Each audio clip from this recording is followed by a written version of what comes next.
Sejam muito bem-vindos ao canal. Afinal, o que somos nós? O Hudson é de Pernambuco e é professor de inglês. Em 2025, ele precisou extrair um dente do siso. Até aí, normal, né? Só que o dente já estava inflamado. A coisa se complicou, ele precisou passar por uma nova cirurgia, ficou em coma, foi entubado, teve um choque séptico. Ele teve uma EQM. Essa entrevista foi dividida em duas partes, ambas publicadas hoje, com diferença de meia hora entre a primeira e a segunda publicação. Se gostarem, por favor, deem um like, compartilhem com os amigos e se inscrevam no canal. Isso ajuda muito a mensagem a chegar a mais pessoas. Vamos conhecer a história do Hudson? Bom proveito!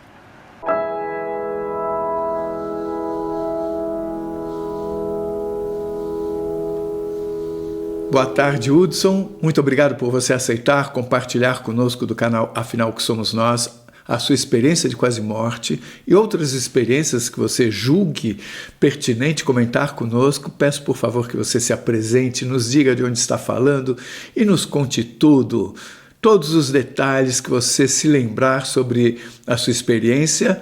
E a palavra está com você. Mais uma vez, muito obrigado. Eu que agradeço, meu querido Carlos. Eu estou imensamente feliz em poder participar desse momento. Eu conheci seu canal, vi coisas lindas, vi vídeos maravilhosos que edificaram muito minha vida e nem imaginava que um dia estaria participando através de uma experiência similar a tantas outras que eu vi aí no seu canal, né?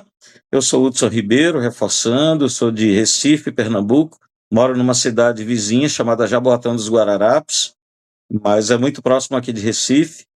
E para que a gente possa entender melhor a minha história, para que a minha EQM ela possa fazer sentido, eu preciso contar uma historinha antes, eu preciso fazer uma contextualização para que a minha EQM faça sentido, tá? E aí é o seguinte, meus pais se separaram quando eu tinha 8 anos, e desde essa idade que eu passei a me sentir meio que o homem da casa, né? Éramos só eu, minha mãe e minha irmã, e eu comecei a trabalhar muito cedo, então desde muito cedo eu me senti responsável pela minha mãe e pela minha irmã. E aí quando eu completei 18 anos já de muito trabalho, eu comecei a trabalhar com os 18 anos com carteira assinada, oficialmente como professor. Eu sou professor de língua inglesa, eu trabalho com uma série de outras coisas, mas é como professor que eu me realizo. E aí aos 18 anos, minha mãe começou a ficar doente. Minha mãe começou a ter um problema no quarto dedo da mão esquerda, de forma que esse dedo tremia muito. E aí nós começamos a ir para médico, cada médico dizia uma coisa: é artrite, é artrose, é bursite, até lepra chegaram a dizer que não tinha nada a ver. E a enfermidade começou a atingir toda a mão esquerda da minha mãe, de forma que quando ela ia segurar um objeto, a mão inteira dela tremia, ela não conseguia segurar, ela tinha que soltar esse objeto. E aí nós fomos para mais médicos, mais exames e nada revelava o que minha mãe tinha. Essa enfermidade atingiu todo o braço esquerdo e minha mãe foi perdendo a força desse braço. Logo em seguida, a enfermidade atinge o braço direito e minha mãe também perde a força desse braço. Minha mãe andava, parecia um robozinho, ela não mexia os braços. E ressonância magnética, tomografia computadorizada, nada revelava o que ela tinha. A enfermidade começa a atingir a perna direita. Minha mãe começou a cair com muita frequência, minha mãe começou a perder o equilíbrio com muita constância. E aí, finalmente, a gente conseguiu fazer nela um exame muito caro para a gente na época, mas a gente conseguiu acesso, chamado eletroneuromiografia. E esse exame, ele dá uns pequenos choques, né, para ver como é que os músculos reagem a esses estímulos. E nós descobrimos que minha mãe tem uma doença rara, que na época nem tinha nome, então a descrição era hipotonia da cintura escapular e pélvica com comprometimento difuso do corpo celular do neurônio motor periférico. Era a descrição da doença. Hoje em dia já melhorou, chama-se amiotrofia espinhal. Então hoje em dia já tem nome, já tem tratamento, tudo, mas minha mãe foi um caso que foi estudado aqui em Recife. E em que consiste? Cada vez que eu penso, vou pegar este controle remoto, é como se o cérebro desse ordens, né, para os neurônios responsáveis pela movimentação de braços e pernas, e os neurônios vão lá e executam o movimento de pegar o controle remoto. Por alguma razão que a medicina na época não sabia por que, esses neurônios estavam murchando e morrendo, E minha mãe teria toda uma tendência a ficar toda deformada e atingir a região cerebral. Então nós começamos um tratamento experimental nela para tentar parar o processo da doença, estagnar o processo da doença. Então foi fisioterapia respiratória, terapia ocupacional, e aí após um ano de tratamento experimental a gente conseguiu fazer o processo da doença parar. Mas minha mãe já tinha perdido completamente a força dos 2 braços e das 2 pernas. Minha mãe ficou tetraplégica. E a partir dali, eu passei a ser os braços e as pernas da minha mãe. Para você ter noção de como ficou minha rotina a partir dali, eu morando em Jaboatão dos Guararapes, na cidade vizinha Recife, eu tinha que ir para uma cidade chamada Gravatá. Eu pegava 3 ônibus para chegar nessa cidade, porque eu recebi um convite para trabalhar nessa cidade como professor. Como é no interior daqui de Pernambuco, eles estavam me pagando o triplo do que eu ganhava aqui em Recife para poder ir para lá. E eu precisava ganhar mais, não era porque eu queria mais dinheiro, é porque eu precisava investir no tratamento da minha mãe. Então, como eles estavam me pagando 3 vezes mais, eu ia ter 3 vezes mais condição de investir no tratamento dela. E aí fui trabalhar nessa cidade. Eram 3 ônibus que eu pegava para poder chegar nessa cidade, aproximadamente 100 quilômetros aqui de Recife. Então eu acordava, só para você ter noção da rotina, tá? Tudo isso é para a gente entender a importância da minha mãe na minha vida e onde é que chegou a experiência de quase morte. Eu acordava às 4h30 da manhã, tirava a minha mãe da cama, colocava ela no braço, levava ela para o vaso sanitário, fazia todo o asseio dela, eu limpava ela toda, ela não tinha condição de se limpar sozinha. E aí depois que eu fazia todo o processo de asseio dela, depois que ela estava toda limpinha, toda cheirosinha, do jeito que só eu sabia fazer, eu não deixava mais ninguém fazer, porque eu achava que ninguém fazia com o mesmo carinho que eu. Aí eu ia lá, tirava ela do vaso sanitário, antes de colocar novas fraldas. Era talquinho, pozinho, lenço umedecido, hidratante, porque quem fica muito tempo em cadeira de rodas ou quem fica muito tempo deitado adquire umas feridas, né, chamadas de escaras, que podem nascer na região dos quadris, que podem nascer nas costas, e eu tinha todo esse cuidado para que não nascessem essas escaras nela. Então, depois que ela estava ali toda tratadinha do jeito que eu gostava, aí eu colocava o vestidinho dela, colocava novas fraldas, eu penteava o cabelo, eu dava o café da manhã, eu escovava os dentes, era um nenenzinho, Carlos. Era o meu nenenzinho.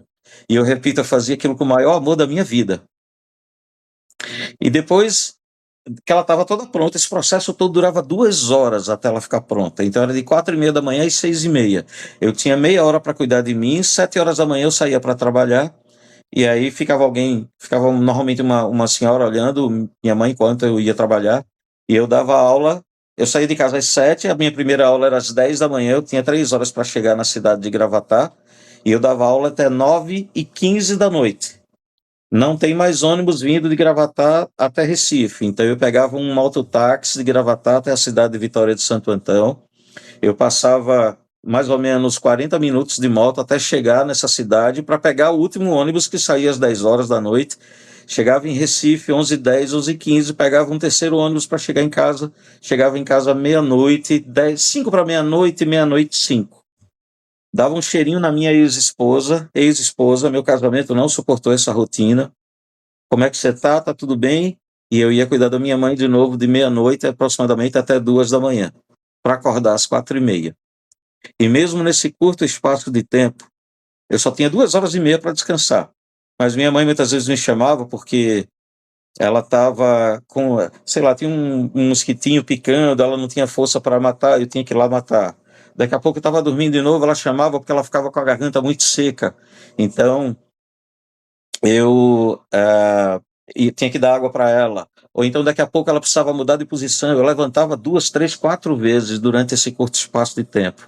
Foi um período muito difícil na minha vida. Só Deus para realmente dar forças para aguentar essa rotina. E minha mãe ficou doente durante 11 anos, 11 longos anos. Por conta dessa enfermidade, por conta de muito tempo que ela ficava sentada em cadeira de rodas, a musculatura dos pulmões ficava comprimida. Então, a cada 3 ou 4 meses, minha mãe tinha umas crises respiratórias, onde ela ficava muito fraquinha. E quando ligavam para mim, Hudson, tua mãe está mal, eu vinha para casa correndo, levava ela para o hospital para que ela pudesse receber respiração artificial. Então, muitas vezes, minha mãe chegava tão fraquinha no hospital que eu nunca sabia se ela voltava para casa, se ela iria voltar para casa, Carlos. E aí, quando minha mãe estava lá recebendo os cuidados médicos, eu olhava para ela e só dizia assim: Deus, agora não. Deixa minha mãe ficar mais um pouquinho de tempo comigo, eu ainda preciso tanto dela. A gente, no nosso egoísmo, né? A gente vê outra pessoa sofrendo, mas a gente precisa muito dela e a gente não quer que aquela pessoa vá embora. E eu fiquei fazendo essa oração durante 11 anos. Então, frequentemente, minha mãe precisava de socorro hospitalar e eu fazia essa oração: Deus, agora não, deixa minha mãe ficar mais um pouquinho de tempo comigo, porque eu ainda preciso muito dela. E aí, depois de 11 anos, Carlos, eu fui casado, né? Meu casamento não deu certo. Eu recebi um convite para ir trabalhar em Vitória de Santo Antão e me mudar. A escola para a qual eu estava trabalhando estava pagando um aluguel para que eu pudesse mudar para o interior, para que eu não tivesse mais essa agonia de ficar indo e vindo. Então não era mais a cidade de Gravatar, era a cidade vizinha, Vitória de Santo Antão, que também é no interior. E aí eu topei aquele convite, me mudei com minha mãe para essa cidade. E nós nos mudamos em janeiro de 2000 minto, janeiro de 1900 e... Oh, meu Deus, perdi as datas agora. De 2004, janeiro de 2004. E quando foi em abril, minha mãe teve uma nova crise respiratória. Nós fomos para o melhor hospital que tem na cidade e minha mãe foi socorrida lá. E quando a gente chegou lá, a médica que cuidou da minha mãe, que é minha amiga até hoje, ela disse: Olha, Hudson, tua mãe está com uma pneumonia, e pneumonia, no caso da tua mãe, é muito grave. A gente não sabe se ela volta para casa. E eu disse: Tá bem, doutor. Aí fiz aquela minha velha oração, pedindo a Deus que não levasse minha mãe naquele momento. Isso era uma segunda-feira. Na terça, minha mãe melhorou. Na quarta, minha mãe estava bem melhor. Mas aí na quinta, ela teve uma crise respiratória muito mais séria do que ela tinha tido na vida toda. A pressão dela chegou a 19/15, algo assim, bem absurdo. Eu não lembro exatamente os valores. E minha mãe ficou sem falar. Quando minha mãe ficou sem falar, né, eu nunca tinha visto ela ter uma crise para ficar assim tão séria sem falar. Chegou um momento à tarde que a pressão dela regularizou, ela ficou bem, mas ela continuava sem falar. E aí eu disse: Minha mãe, eu não sei se a senhora está bem consciente, eu não sei se a senhora está me ouvindo bem, mas tem um amigo meu que está aqui no quarto ao lado, eu vou lá visitá-lo. Eu vou rapidinho, não vou demorar, eu vou deixar as enfermeiras aqui olhando a senhora, eu vou só dar uma olhadinha nele, falar rapidamente com ele e volto. E falando ali com a minha mãe, né? Então fiquei apenas 15 minutos no quarto do meu amigo, pedi para as enfermeiras ficarem olhando e voltei, né? Então não fiquei mais de 15 minutos lá com o paciente, o meu amigo. Quando foi à noite, minha mãe teve uma nova crise respiratória que foi pior do que todas as outras. Além dela não falar mais, a pressão dela passou dos 20. Minha mãe fechou os olhos e não abriu mais. E aí foi que veio o médico, fez a avaliação e disse: Olha, Hudson, se sua mãe sobreviver, ela vai continuar assim, ela não vai mais abrir os olhos, ela não vai mais falar, ela vai ficar assim, vegetando.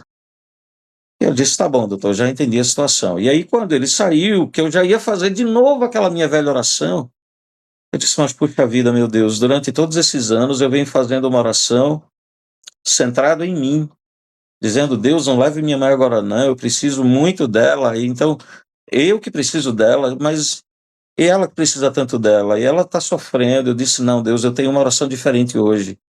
Leve minha mãe. Ela não merece mais sofrer tanto do jeito que ela está sofrendo. E aí, ela estava sentadinha, né, apoiada lá nos travesseiros, e aí eu disse para ela: Minha mãe, eu não sei se a senhora quer deitar, eu não sei se a senhora quer ficar sentada, eu vou fazer aquilo que meu coração está me mandando.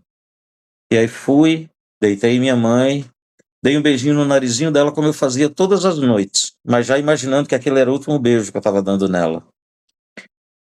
E aí fiquei ali ao lado dela, adormeci junto com ela, né, ela deitada na cama e eu apenas com os braços apoiados na cama e minha cabeça também, mas eu estava sentado no banquinho e ali ela faleceu naquela noite. Quando ela faleceu, Carlos, que eu voltei para casa depois de todo o enterro, depois de tudo, eu entrei num estado de questionamento em que eu ficava me dizendo: mas será que eu fiz tudo que eu podia pela minha mãe? Será que eu fui realmente um bom filho? Será que minha mãe tinha consciência que eu estava tentando dar o meu melhor para ela? Será que... Eu disse tantas vezes que amava, mas será que ela tinha realmente essa consciência de que eu estava fazendo o melhor que eu podia por ela? E eu entrei nesse estado de questionamento durante 1 mês e meio. Chegou meu aniversário, eu não tinha prazer no meu aniversário, eu estava tão mal, porque eu passei 11 anos vivendo pela minha mãe, era tudo com ela, por ela e para ela, que quando ela se foi da minha vida, eu perdi meu chão. Não fazia mais diferença se eu ia voltar para casa ou não, se eu ia chegar tarde ou não, porque não tinha mais ninguém esperando por mim. Então eu fiquei realmente muito mal, eu desejei a morte. No dia do meu aniversário, eu só desejava morrer. E aí eu lembro que na noite do meu aniversário, eu deitei no meu colchão e disse: Deus, já que o Senhor levou minha mãe no dia que eu pedi, faça a mesma coisa comigo, me leve hoje também. Não tem mais sentido eu continuar aqui. E aí acabou o dia do meu aniversário, Deus não me levou, eu fiquei tão revoltado com Deus, que aí eu comecei a dizer absurdos com Deus, eu disse umas coisas que eu não tenho coragem de repetir aqui. Eu cheguei a chamar palavrões com Deus. Eu disse: mas como é que você faz isso? Você leva a minha mãe e não me leva, você quer me ver sofrendo, está se divertindo aí, vendo meu sofrimento, e disse uma série de absurdos. Pois bem, e aí eu disse para ele, eu disse: olha, já que o senhor não me levou, já que você está se divertindo aí, me vendo aí sofrendo, veja se pelo menos você me diz alguma coisa, diga para mim, diga no meu coração se eu fui realmente um bom filho, diga para mim se minha mãe tinha consciência de que eu estava dando o meu melhor para ela ou não, fale através de sonho, fale de alguma forma, mas veja se pelo menos para isso você serve, seu incompetente. Olha o que eu disse para Deus. Carlos, passados mais alguns dias, eu encontrei com o Sávio, que era um amigo meu, na época, já falecido também. E na época nós falávamos das nossas perdas. Sávio falando de uma cunhada dele que tinha falecido e eu falando da minha mãe. E aí Sávio chega e diz para mim assim: Hudson, sabe o que é que eu acho mais bonito na tua história? Foi a forma como sua mãe se despediu. E eu disse: do que você está falando exatamente, Sávio? Ele disse: Hudson, eu estou falando da história do recado. Eu disse: que recado? Ele disse: ué, Hudson, você não recebeu o recado que a tua mãe deixou?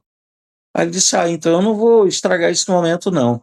Volta lá no hospital, onde sua mãe faleceu, e procura uma enfermeira chamada Mirtes. Ela é minha amiga. Procura saber o que foi que sua mãe disse para ela. E aí eu fiquei meio sem entender aquela história toda, fui lá no hospital, cheguei lá, Mirtes não estava de plantão naquele dia. Aí disseram: não, ela vai estar aqui amanhã a partir de tal hora. Voltei no outro dia e encontrei a Mirtes. E aí a Mirtes chega e diz para mim: Hudson, você lembra? Hudson não, professor, né, como elas me chamavam. Professor, o senhor lembra que no dia que sua mãe estava mal, o senhor foi visitar um outro paciente no outro quarto e sua mãe estava sem falar? E eu disse: lembro. E ela disse: pois é, professor, naquele momento a sua mãe voltou a falar e o senhor não estava junto. E aí ela chamou a minha outra enfermeira e disse: olha, minhas amigas, eu só queria dizer para vocês do amor que eu sinto pelo meu filho, do quanto esse menino renunciou à vida dele, do quanto o casamento dele não deu certo, porque eu sei que foi para cuidar de mim, das festinhas que ele deixou de ir, dos passeios que ele deixou de fazer para poder cuidar de mim. Eu amo demais esse menino. E acho que essa é a primeira vez que eu estou contando essa história sem chorar, porque eu sempre choro nesse momento. E aí, naquele momento, eu vi que Deus já tinha respondido a minha oração muito antes de eu fazê-la. Né? Quando eu estava cobrando: Deus, me mostre aí se eu fui um bom filho ou não, Deus já tinha respondido isso. Minha mãe já tinha dito isso, eu só não sabia. E aí, no momento que a Mirtz me contou tudo isso, eu agradeci, já saí do hospital chorando muito, pedindo perdão a Deus, dizendo: poxa vida, Deus, o Senhor já tinha me respondido e eu não sabia, desculpa, eu fui tão injusto. E ali, naquele momento, eu me reconciliei com Deus. Tudo isso é para que a história de Quase Morte faça sentido, tá? E agora é que eu vou chegar, então, no grande momento aí da minha experiência. Agora, em abril desse ano, dia 28 de abril, eu tive um problema em que eu precisei extrair um dente ciso que estava inflamado. Não se deve extrair dente inflamado, né? Mas por conta de uma irresponsabilidade, tanto minha quanto da pessoa que fez essa extração, eu não sabia que eu já estava desenvolvendo uma bactéria, porque esse dente já estava bem cariado, era um dente ciso, ele já estava há 2 anos incomodando, e eu sempre adiando, e quando eu não estava mais aguentando de dor, fui nessa dentista, e ela foi lá e extraiu esse dente. Mesmo eu tomando antibióticos, mesmo tomando anti-inflamatórios, eu estava sentindo muita dor e esse dente foi extraído. E eu estava já com uma bactéria que estava sendo gerada chamada angina de Ludwig. Ludwig é o primeiro nome de Beethoven, né? E essa é uma bactéria muito agressiva, muito letal. Eu nem sabia da existência dessa bactéria.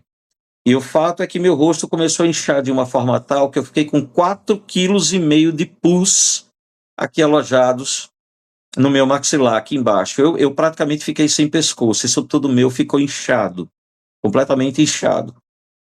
E aí foi quando eu não estava mais conseguindo comer, eu não estava mais conseguindo aguentar a dor, eu não aguentava nem engolir minha própria saliva, que eu me contorcia de dores. E aí fui para o hospital, fui socorrido. E aí, quando cheguei lá, e o plano de saúde ainda nem queria internar, queria me passar um remédio, uma medicação, umas injeções e voltar para casa. E foi que uma grande amiga minha, eu estava com 2 grandes amigos, o Rômulo e a Manu, né? A Manu ligou para mim: onde é que você está? Eu estou no hospital. Ela: peraí que eu vou para aí.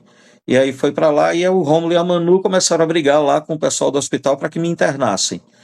E aí conseguiram que eles fizessem uma tomografia em mim. Na tomografia viram que eu estava com essa angina de Ludwig. E aí eu fui internado numa segunda-feira, 28 de abril, na terça-feira, 29 de abril.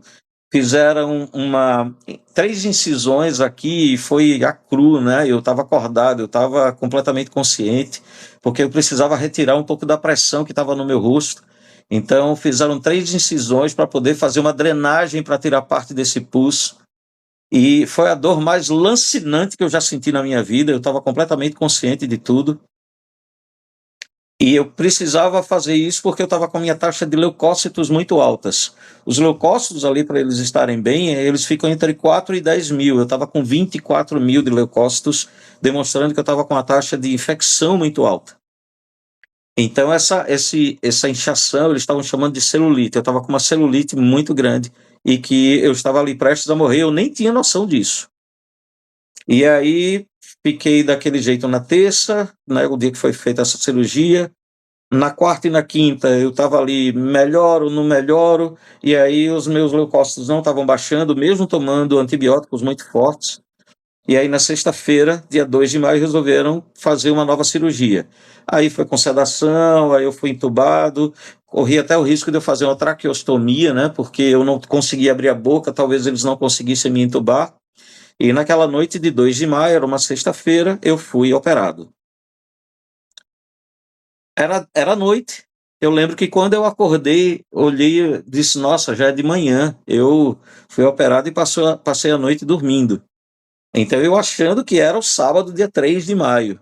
Só que do meu lado tinha um equipamento que ele era checado todo dia, ele passava por uma esterilização, e a cada dia que ele era esterilizado, eles trocavam a data. E quando eu olhei, a data já estava em 6 de maio.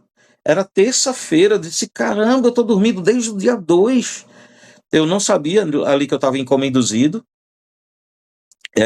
E passei dormindo esse tempo todo. Então, eu acordei dia 6, eu estava entubado, eu ainda completamente sem noção do que estava acontecendo exatamente comigo. E só vi que eu estava realmente entubado, eu estava com alimentação através de sonda. E fiquei recebendo ali visita de alguns amigos. Eu estava na UTI, então os amigos não podiam ficar ali comigo o tempo todo. E aí estava a Amanda e o Léo, estavam a Dara e o Charles, a Manu e o Rômulo, todos eles ali me visitando, né? E a cada vez que eles iam me visitar, eles contavam um pouquinho. Só depois do dia 9, antes disso, deixa eu falar uma outra coisa. Do dia 8 para o dia 9, madrugada, 8 para 9 de maio, eram aproximadamente 3 horas da madrugada. Carlos, eu senti uma presença tão forte, era uma coisa tão boa, era uma sensação tão boa, mesmo eu estando ali, né, com o coração monitorado, mesmo eu estando com uma sonda pelo nariz, mesmo eu estando entubado, né, aquele tubo ali pela minha garganta, aquilo machuca, eu uso aparelho, então estava machucando os meus lábios, eu estava sentindo meus lábios feridos, mesmo em meio a toda essa agonia, eu estava sentindo uma coisa muito boa, uma presença muito forte. E aí eu parei naquele momento e eu disse: puxa vida, meu Deus, é como se eu estivesse sentindo as orações, eu tenho certeza que tem gente orando por mim. Então era uma coisa muito boa. E eu dizia, será, isso parece ser a presença do Espírito Santo de Deus, isso parece ser tanta coisa, será que tem anjos? O que será que tem aqui ao meu redor? Né? Segundo os espíritas dizem, será que é a presença de irmãozinhos do bem? Mas eu só conseguia pensar em oração. Eu digo, nossa, eu devo estar recebendo muita oração. Eu sou professor da maior escola aqui de Recife, então é a escola que tem mais unidades. Só eu trabalho em 5 unidades dessa mesma escola. Como eu falei anteriormente, eu sou professor de inglês, eu trabalho também com a disciplina socioemocional. Eu disse, deve ter muita gente orando por mim. Era tão boa, uma sensação tão boa que eu disse, Deus, tinha outros pacientes no quarto, né? Eu tinha 9 outros pacientes no quarto. Eu disse, Deus, eu tenho certeza que tem muita gente orando por mim, então faça o seguinte, pega parte dessas orações, divide com essas pessoas, porque eu não sei se essas pessoas também estão recebendo tantas orações quanto eu. Né? Eu tinha um tiozinho na minha frente que eu nunca tinha visto ele acordado, ele dormia o tempo todo. Tinha uma outra senhorinha na minha diagonal que ela estava entubada também. Tinha outra do meu lado que também estava numa situação muito difícil. Aí eu disse, Deus, divide as orações para essas pessoas. Eu não quero oração só para mim, não. Eu quero que todo mundo receba oração. E aí no dia seguinte, né? Isso foi na madrugada do dia 8 para o dia 9. E aí quando é dia 9 de manhã, eu recebo a notícia de que eu iria ser estubado. Eu fui estubado naquele dia 9.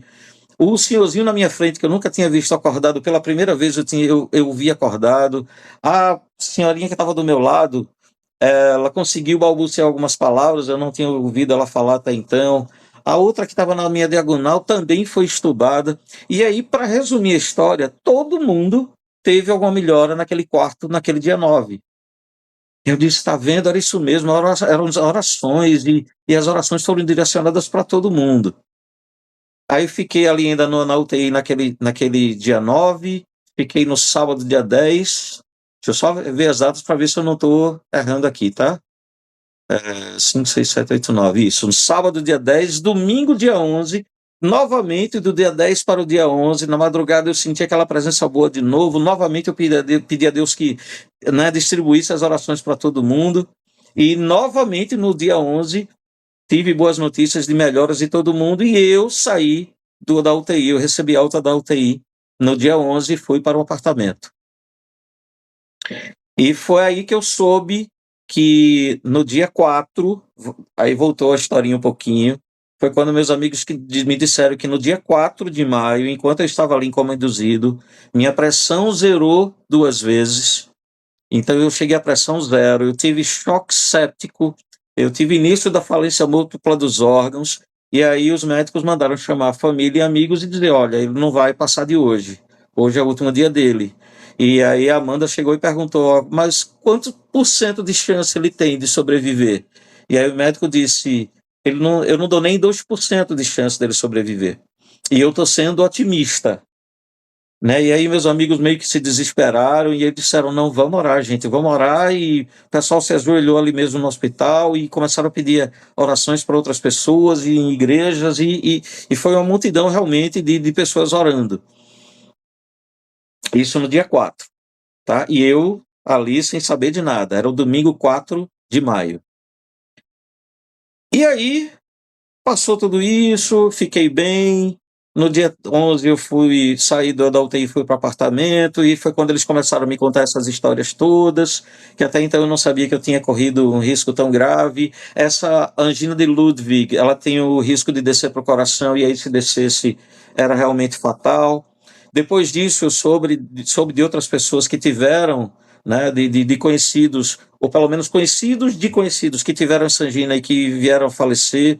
Meu aniversário foi agora dia 2 de junho, e um amigo meu ligou do Rio, Beto, né, ele é um cara muito engraçado, muito brincalhão, mas ele ligou para mim no meu aniversário, ele estava sério, e eu disse, Beto, tá tudo bem? Ele disse, não, isso não tem nada bem, eu não queria dizer para você porque é seu aniversário, mas já que você perguntou, eu quero dizer para você que meu irmão faleceu agora, exatamente no período que eu estava no hospital. Esse irmão dele foi internado no dia 4 de maio, no dia 9 faleceu, da mesma angina, do mesmo problema, também por conta de um dente que ele extraiu. E ele só aguentou 5 dias, Carlos. Né? Eu fiquei com um misto de sentimentos. Primeiro, triste pela morte do irmão desse meu amigo, e ao mesmo tempo com gratidão porque eu consegui sobreviver. né? Deus foi misericordioso comigo. A gente não sabe por quê, né? Porque misericórdia para um e outro não, mas naquele momento eu senti muita gratidão. E ainda não cheguei na história de quase morte. Tudo isso para fazer sentido, para fazer o contexto. E aí foi um amigo meu que me indicou o teu canal. Aí ele me perguntou, poxa, Hudson, você não teve nenhuma experiência de quase morte? Eu disse, rapaz, todo mundo me pergunta, mas eu não lembro de ter visto nada nesse período que eu fiquei aí no coma induzido. Aí ele disse, tá bom, depois eu vou te mandar o canal do Carlos, né, que era o seu canal.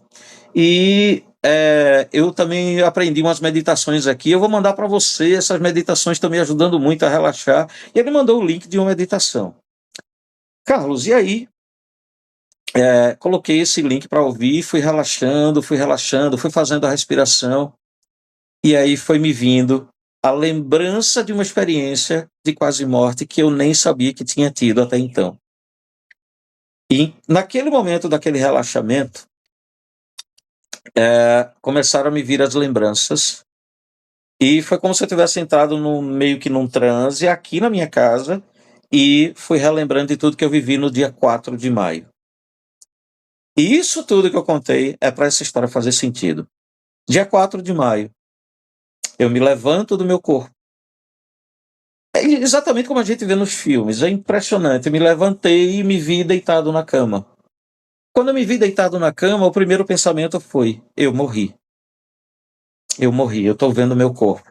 E eu estava muito calmo, eu sempre fui muito tranquilo. Eu sempre imaginava, pô, se um dia eu souber morrer, eu preciso ficar calmo, eu preciso cumprir meu destino. E aí fiquei ali meio que sem saber o que fazer, eu não sabia se eu esperava, eu não sabia o que ia acontecer a partir dali, eu só me vi na cama, me mantive calmo, e aí foi quando eu vi duas presenças. Uma mulher negra e um homem branco. Eu não me lembro exatamente do rosto deles, eu não lembro exatamente do que é que eles usavam, eu só lembro realmente de uma presença mais iluminada dos dois. E foi quando a mulher negra chega e diz: Foz. Quando ela diz Foz, eu não sabia se ela estava me cumprimentando, se aquilo era uma forma de cumprimento, ou se ela estava me chamando de Foz. No primeiro momento, eu não entendi e fiquei só olhando para eles. E aí foi quando eu disse assim: me diga uma coisa, eu morri? Se eu morri, pode me dizer, eu estou muito tranquilo, eu estou aqui para cumprir meu destino. E aí ela olha para mim de novo e diz: Foz, tinha tanta gente orando por você, você estava recebendo tanta oração. Se os humanos soubessem a quantidade de Foz que é gerada quando uma oração é feita, principalmente quando vocês oram pelos outros, a energia de Foz é muito grande. Eu disse, pronto, então Foz não sou eu, Foz é essa energia. Foz, ela deve estar falando dessa luz. E aí eu disse assim, talvez eu não consiga lembrar de todas as palavras, tá, Carlos? Mas eu lembro que eu disse assim, eu vou para o céu, eu só quero saber isso, eu vou para o céu? E aí ela disse, olha, estão dizendo que você não passa de hoje, que hoje é seu último dia na Terra, mas nós estamos dizendo que você não vem agora. Você vai retornar, ainda existe muita coisa para você fazer. Você é um fósforo. E como fósforo, você precisa ajudar a iluminar a vida de outras pessoas. Ainda tem muita luz para você mandar para as outras pessoas. E aí eu fiquei ainda meio que sem entender. Fósforo, o que é que tem a ver o fósforo com fósforo? Onde é que eu estou nessa história? Eu estava muito confuso ainda. E aí eles percebendo, só que eu estava confuso e não queria perguntar nada, eu estava com medo de ser inconveniente. Não era medo, eu estava receoso. E aí eles percebendo, ela disse, olha, não está fazendo muito sentido agora, mas na hora certa tudo vai fazer sentido na tua vida.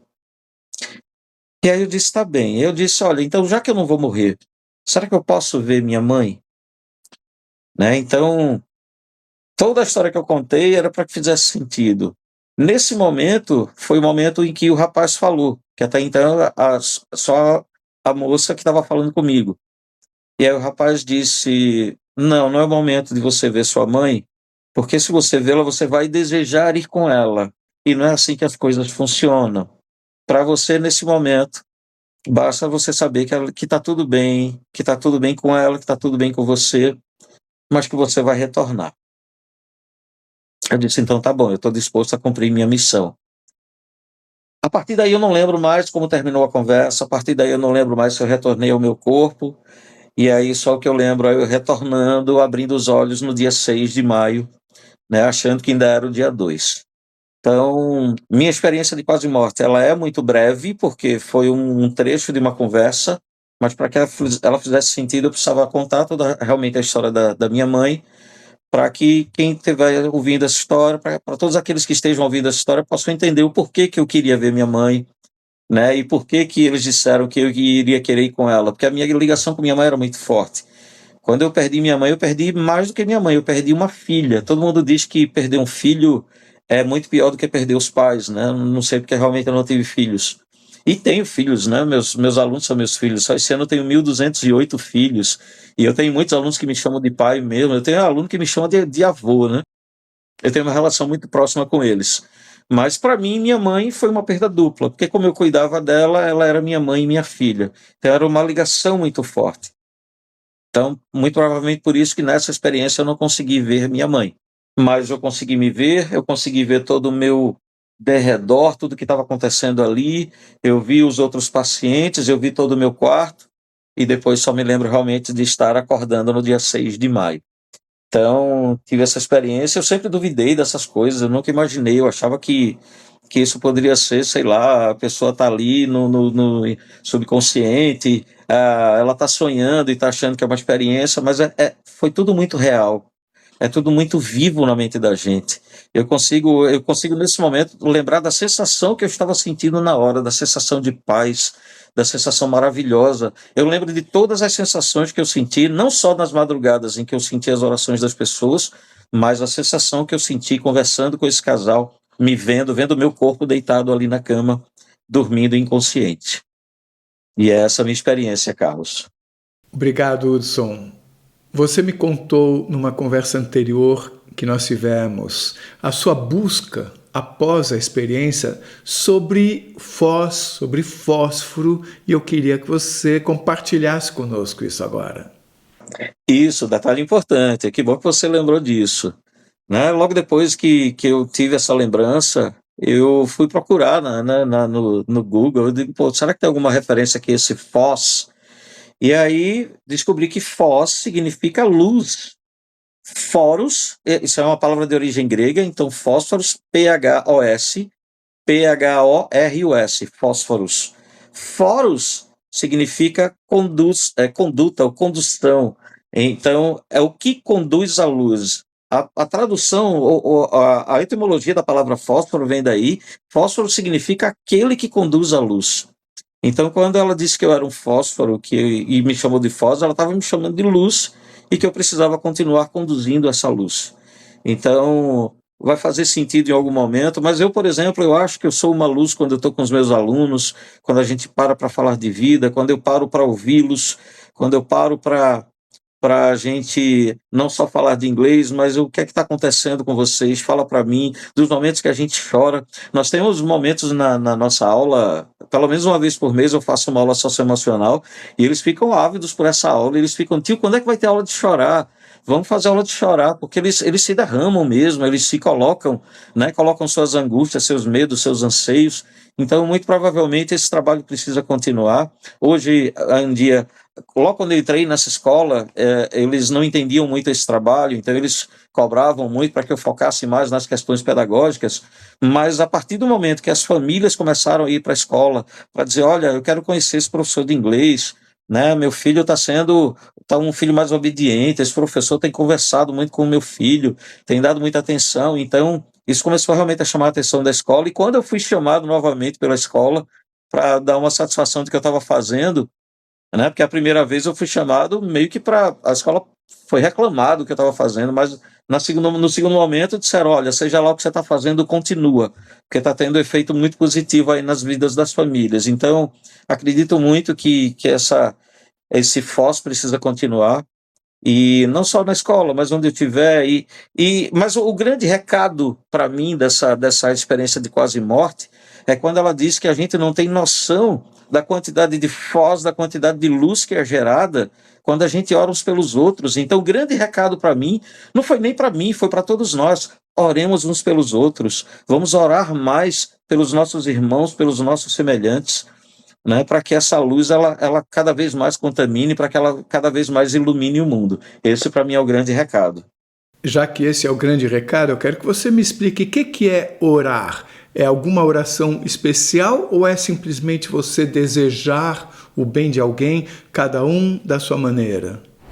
Não deixem de assistir a segunda parte da entrevista do Hudson, que será publicada nos próximos minutinhos ou até já está publicada aí. Você vai amar. Se você gostou, por favor, se inscreva no nosso canal, dê likes, faça comentários, compartilhe com seus amigos, toque o sininho, porque aí você sempre fica sabendo quando chega vídeo novo sair do forno.